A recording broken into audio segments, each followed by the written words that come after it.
L-Aġenzija tal-Gvern kontra l-ħasil tal-flus l-FIU ħarġet b'risposta ambigwa għal diversi rapporti fil-medja matul dawn l-aħħar jiem. Dawn ir-rapporti allegaw li l-FIU kellha fil-pussess tagħha informazzjoni dwar il-kumpanija 17 Black, kumpanija misterjuża li marbuta ma' każ suspettat ta' ħasil ta' flus minn żewġ uffiċjali għolja tal-Gvern, il-Ministru Konrad Mizzi u Chief of Staff tal-Prim Ministru Keith Schembri. Kienet MEP mill-familja politika tal-Partit Laburista stess li allegat dan kollu l-MEP Soċjalista Anna Gomez, fejn qalet li l-Aġenzija ta' kontra l-ħasil tal-flus fil-Latvja tat informazzjoni lill-FIU f'Malta dwar min huma s-sidien tal-kumpanija, il-kontijiet u tranzazzjonijiet li jinvolvu l-kumpanija 17 Black. Fir-risposta lil gazzetta The Sunday Times of Malta, l-FIU qalet li jekk l-informazzjoni li tat l-MEP Portugiża Anna Gomez hija korretta, ikun ifisser li r-rapporti li l-FIU m'għamlitx xogħla ikunu ħżiena.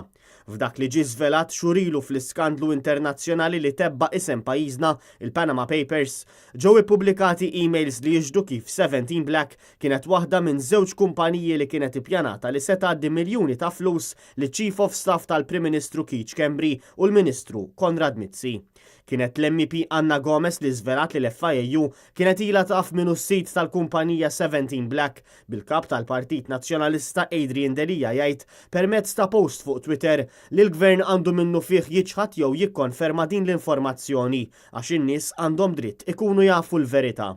Fil-fatt, l-Aġenzija ta' kontra l-ħasil tal-flus fil-Latvja ikkonfermat li aktar kmieni din is-sena fi frar itat informazzjoni dwar il-kumpanija 17 Black lill-FIU Maltija wara talba għall-għajnuna fl-investigazzjoni. Madankollu kelliema l-FIU f'Malta qal li ma jistax jikkonferma jekk ġietx skambjata informazzjoni dwar il-kumpanija misterjuża f'Dubaj, hekk kif il-liġi ma tagħtix permess lil din l-informazzjoni biex tiġi ppubblikata.